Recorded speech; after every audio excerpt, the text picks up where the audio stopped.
Assalamualaikum warahmatullahi wabarakatuh. Bertemu lagi dengan saya Herman Jambek. Kali ini saya akan membahas tentang perbedaan putus asa dengan berserah diri sama dengan nekat dan berani. Tapi sebelumnya, seperti biasa, yuk mari kita ngopi. Ngobrol perihal iman, ngobrol perihal Islam.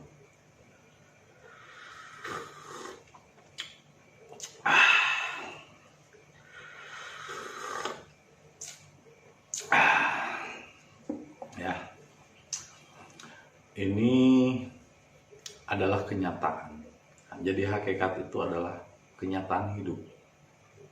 Jadi ketika saya menjelaskan sesuatu, lalu apa yang saya jelaskan menusuk ke dalam relung jiwa Anda, menyentuh hati sanubari Anda, itu bukan karena saya pintar, bukan karena saya cerdas, bukan karena saya pandai membaca diri Anda, tidak. Justru orang hakikat itu karena ia pandai membaca dirinya sendiri. Apa yang diceritakan kepada orang lain sebetulnya adalah pengalamannya sendiri, perjalanan hidupnya. Hanya karena ini jiwa itu adalah orisinal hidup manusia, sehingga ketika kita menceritakan pengalaman jiwa, maka jelas itu akan menyentuh setiap jiwa manusia. Kenapa? Karena pada dasarnya satu jiwa dengan jiwa lain saling terhubung. Kanapsin wahidin, bagikan satu napas, saling terhubung, koneksi. Sehingga ketika menceritakan pengalaman yang orisinil, pengalaman diri, pengalaman jiwa, maka jelas ini akan, kok sama ya denganku? Oh, kok sama ya dengan guruku? Ya jelas, karena itu adalah pengalaman jiwa. Tapi kalau terus diulang-ulang, diteliti dan dipahami, lama-lama kita akan bisa membedakan mana kaca dan mana berlian. Karena banyak orang awam yang belum bisa membedakan mana kaca dan mana berlian. Pengalaman jiwa itu tidak selalu harus direferensikan dengan kitab atau buku. Karena di zaman ini sekarang banyak orang yang berbicara seperti buku, berbicara seperti kitab, bukan berbicara sebagai dirinya sendiri, atas pengalamannya sendiri. Jadi sekarang ini orang lebih bereferensi kepada kitab, bukan kepada pengalaman. Padahal experience is the best teacher. Pengalaman adalah guru terbaik. Nah, ini yang akan saya bagikan kepada Anda tentang perbedaan putus asa dan berserah diri. Karena dulu pun saya mengalami itu, tapi prosesnya 25 tahun yang lalu. Kalaupun sekarang Anda merasakannya, ya mungkin Anda harus butuh proses lagi, butuh berjuang lagi. Karena untuk orang awam, untuk pertama kalinya, ketika dia mempelajari hakikat dengan akal pikirannya, sedang dia belum berbuat banyak, mengaplikasikannya dengan perbuatan, maka jelas dia belum bisa membedakan mana putus asa dan mana berserah diri kepada Allah. Jadi putus asa dengan berserah diri itu beda. Dalam bahasa Inggris pun putus asa itu disebut give up, memberi keluar ke atas. Sedangkan yang namanya berserah diri adalah surrender atau give in, memberi ke dalam. Kalau putus asa adalah memberi keluar, give up. Kalau berserah diri adalah memberi ke dalam. Nah, seperti apa gambarannya lebih jelas? Putus asa adalah kita sering menyalahkan kondisi, suatu masalah, suatu kejadian. Lalu kita melampiaskan kejadian ini untuk sesuatu yang disebut dengan ketuhanan. Padahal ketuhanan adalah naluri dasar dari setiap manusia. Jangankan manusia, sebetulnya hewan, binatang, tumbuhan, benda yang memang nalurinya memang berketuhanan. Bahkan jin dan iblis saja beribadahnya kepada Allah loh. Itu naluri dasar. Hanya saja Allah yang dimaksud adalah dia ingat Allah ketika posisi hidupnya dalam keadaan terpuruk, dalam keadaan sedih. Dia ingat Allah, dia mendekat kepada Allah.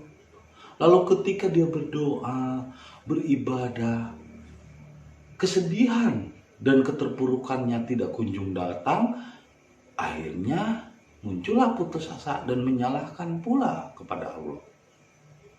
Allah nggak adil, kok hidup saya nggak berubah begini. Padahal jelas Allah tidak akan merubah nasib suatu bangsa, nasib suatu umat kalau dirinya sendiri tidak merubahnya. Akhirnya Allah hanya selalu dijadikan kambing hitam. Ketika dia terpuruk, ketika dia susah, dia ingat Allah. Akhirnya Allah yang ada itu adalah Allah kesusahan. Ya kan? Itu akhirnya tercipta dari kesusahannya itu sendiri. Ini jelas tidak akan tersentuh. Karena apa? Karena di dalam dirinya keruh, tidak tenang. Kalau dia misalnya gelisah, ekonominya aja nggak jelas, dalam keadaan terpuruk, ketika ingat Allah malah semakin menambah suudon-suudon atau prasangka-prasangka buruk terhadap Allah itu sendiri. Apalagi ambisi dan keinginannya masih memiliki ambisi dan keinginan untuk merubah hidup.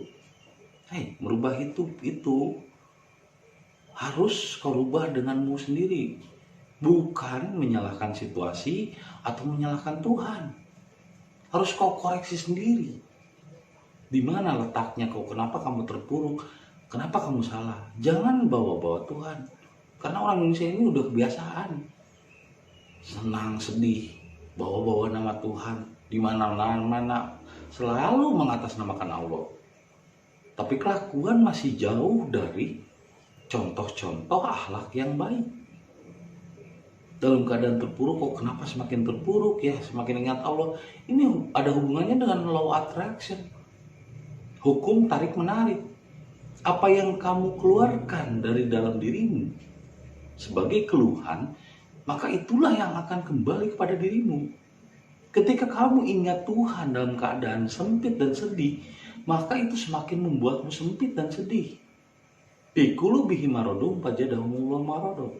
Di dalam hatinya ada penyakit, maka justru ditambah penyakit itu. Bukan oleh Tuhan, tapi oleh kesalahan format. Jadi kalau berserah diri dalam keadaan kamu sedang kacau balau, sedang galau, itu bukan berserah diri namanya, itu namanya putus asa. Ini banyak orang yang belum bisa membedakan mana berserah diri, mana putus asa. Sedangkan untuk menghadap kepada Tuhan dengan berserah diri, awalnya itu harus apa coba? Tenang, tumanina, harus damai. Kan jelas di dalam syariat juga simbol-simbolnya sudah jelas. Kalau mau sholat harus wudhu dulu, harus suci dulu hati, pikiran, dan nafsunya. Tangannya tidak boleh mengambil yang bukan haknya, mulutnya tidak boleh bergunjing dan membicarakan orang lain. Harus suci dulu, harus wudhu dulu. Lalu dia harus memakai pakaian yang rapi dan bersih. Pakaian di situ simbol. Sandang pangannya, kehidupan duniawinya sudah tenang. Barulah dia bisa menghadap Tuhan dengan tumanina. Lagi pula di ayat-ayatnya juga selalu dijelaskan kan, ya ayat Tuhan nafsu mutmainah, irji'i ila rodiki rodiyata mardiyah padhulil jannah.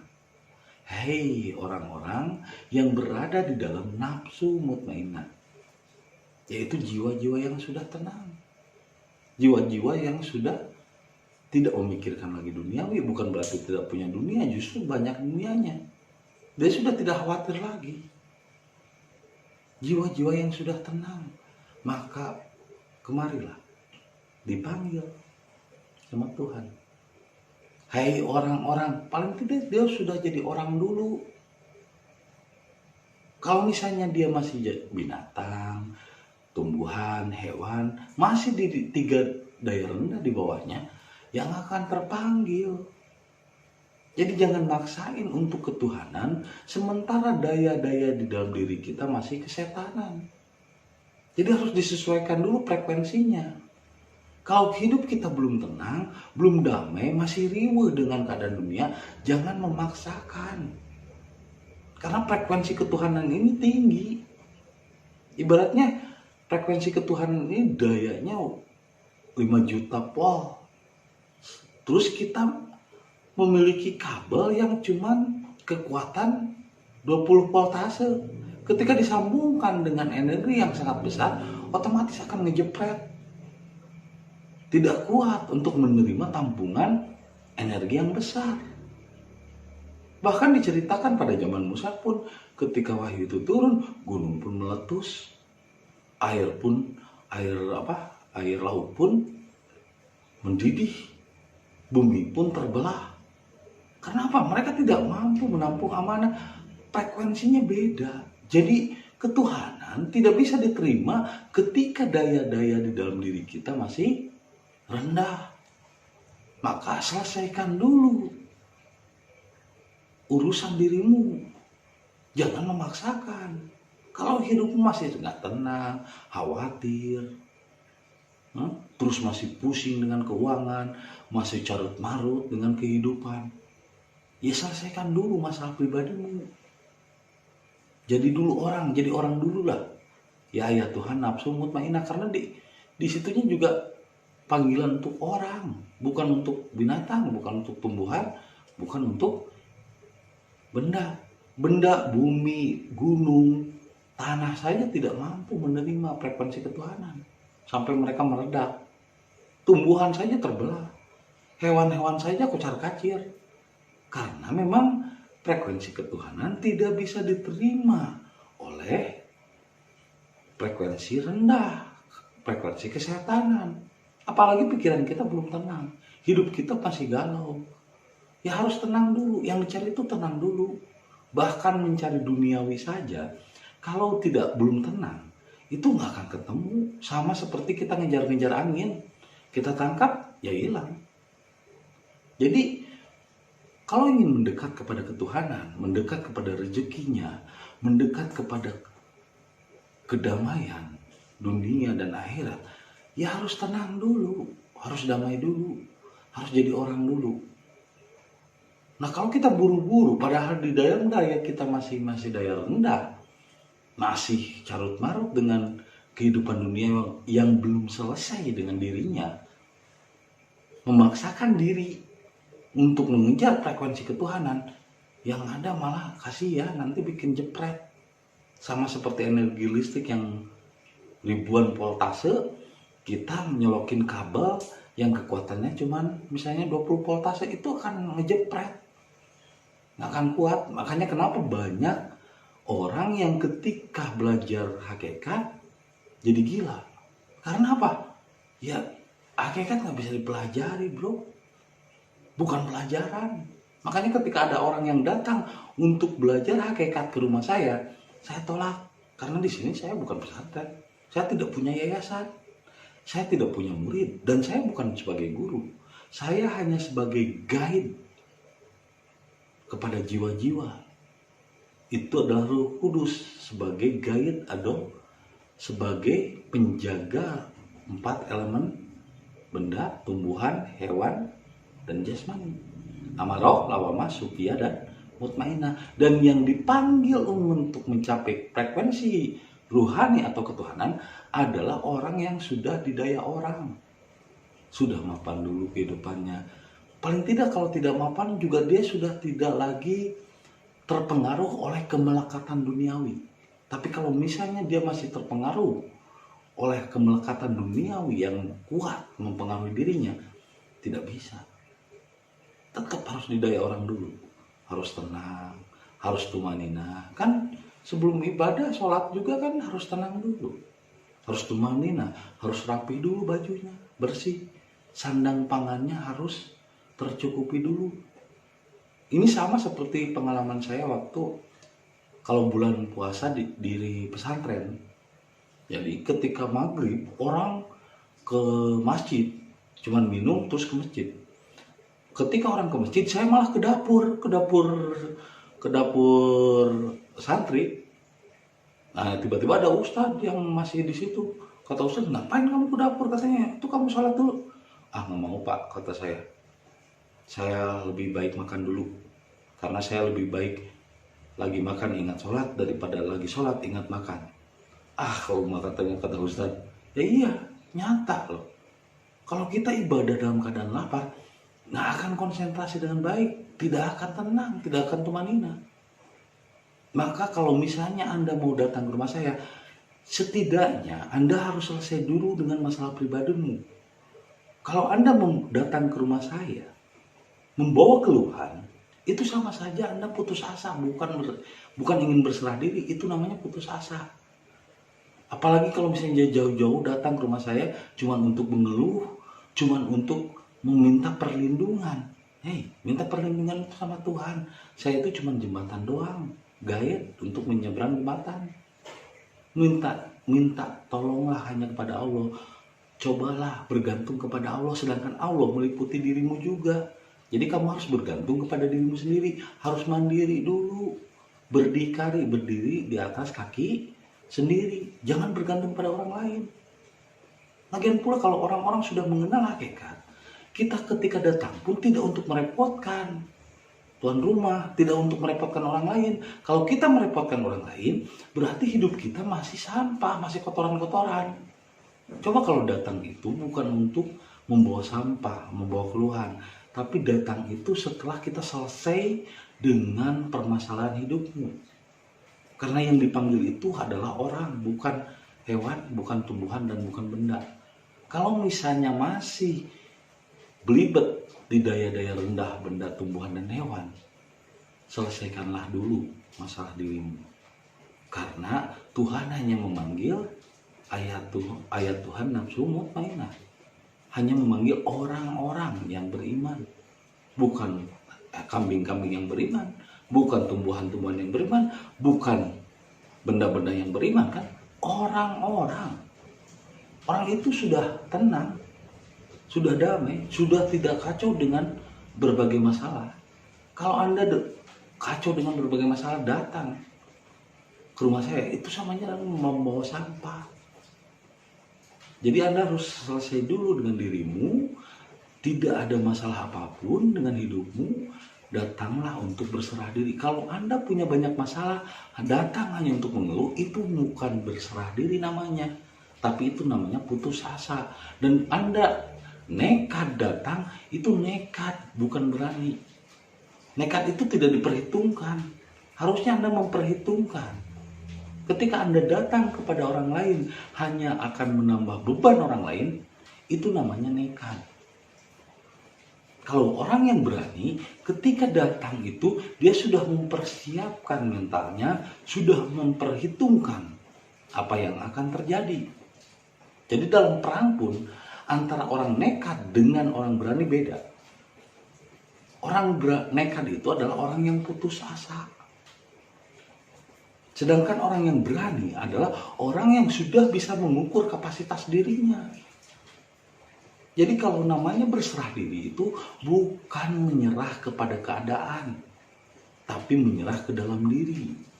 Dan orang-orang yang menyerah ke dalam diri atau berserah diri pada Allah atau Islam, itu adalah orang yang sudah mampu memerangi hal-hal keadaan di luar diri. Bukan orang cengeng yang kalah oleh keadaan. Orang berserah diri itu berserahnya ke dalam. Kalau keluar, justru harus berjuang, justru harus berjihad kalau keluar. Jadi kalau ada orang yang nunjuk, masa kita diem aja, saya mau berserah diri kepada Allah, ditonjok orangnya, marah, ya bengok lah. Terus Anda jualan, modalnya cuman misalnya 50.000, tiba-tiba ada orang, ini berapa? 40.000, ya terserah Allah aja, ya konyol itu namanya. Itu bukan berserah diri. Berserah diri itu ke dalam, hanya kepada Allah, kepada rasa dirimu. Kalau keluar, kita harus berjuang. Kalau misalnya Anda membeli barang 50.000. Mau Anda jual, ya paling tidaklah dijual menjadi 60.000 atau 70.000. Bukan kebalikannya dijual 30.000, itu bukan berserah diri namanya. Itu mah konyol. Jadi harus dibedakan mana putus asa, mana berserah diri. Karena ini banyak akhir-akhir ini orang-orang yang putus asa datang ke rumah saya. Beda lah, putus asa dengan berserah diri. Saya juga bisa merasakan frekuensi putus asa dengan frekuensi berserah diri. Kalau putus asa, selesaikan dulu masalahmu. Tuhan kan sudah membekali pikiran. Untuk apa? Untuk keduniaan. Gunakan dulu untuk menyelesaikan masalah-masalah hidupmu. Setelah selesai dengan semua masalah hidupmu, kamu sudah tenang, rina, tumanina, barulah bisa menghadap kepada berserah diri. Boleh datang ke rumah saya untuk menanyakan tekniknya berserah diri bagaimana. Baru saya akan menjadi guide yang senang hati, saya akan mengantarkan kepada jembatan. Ibaratnya saya itu pria jembatan, guide yang hanya yang mengantarkan. Tapi saya bukan jembatan, saya bukan tujuan. Nah, kalau seandainya Anda ingin menggantungkan hidup ke saya, berarti Anda secara tidak langsung menganggap saya Tuhan. Saya cuma guide yang menunjukkan. Sedangkan Tuhan itu ada di dalam dirimu sendiri. Bergantunglah kepadamu sendiri. Seperti doa. Kita berdoa kepada siapa? Kepada Allah. Lah Allahnya di mana? Kan di dalam diri kita. Terus yang ngabulin siapa? Ya kita juga kan dengan gerak. Nah ngapain berdoa akhirnya? Nah kita sendiri yang gerak, kita sendiri yang ngabulin. Ya udah bergerak saja. Doa yang dimaksud adalah daya menyeru dengan gerak, bukan menyeru dengan permohonan dan meminta perlindungan dari orang lain. Cobalah mandiri dulu, selesaikan dulu dengan masalah-masalah dirimu sendiri. Jangan datang karena putus asa, Bu. Ya, berserah dirimu putus asa itu beda. Karena dulu juga saya pernah begitu, datang dalam posisi putus asa, nekat gitu, karena saya udah gelap, udah nggak tahu lagi apa yang harus saya perbuat. Pekerjaan nggak ada, keluarga nggak ada yang mendukung, nggak punya uang. Akhirnya saya nekat. Nah setelah saya rasakan, oh ternyata nekat dengan berani beda. Nekat itu karena putus asa. Kalau berani itu penuh dengan perhitungan dan dia tahu kapasitas dirinya. Jadi datanglah ke rumah saya karena berani, bukan karena nekat. Datanglah ke rumah saya karena ingin berserah diri, bukan karena putus asa. Jadi Anda harus bisa membedakan mana putus asa dan mana berserah diri. Mungkin ini agak susah untuk dibedakan, tapi coba resapi ke dalam diri Anda sendiri. Mudah-mudahan apa yang saya sampaikan ini menjadi inspirasi dan hidayah bagi kita semua untuk bisa membedakan mana putus asa dan mana berserah diri. Itu saja yang bisa saya sampaikan malam ini. Dan jangan lupa kopi ketika otak perlu inspirasi.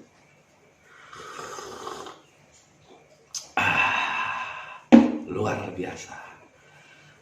Sampai jumpa lagi di video berikutnya. Assalamualaikum warahmatullahi wabarakatuh.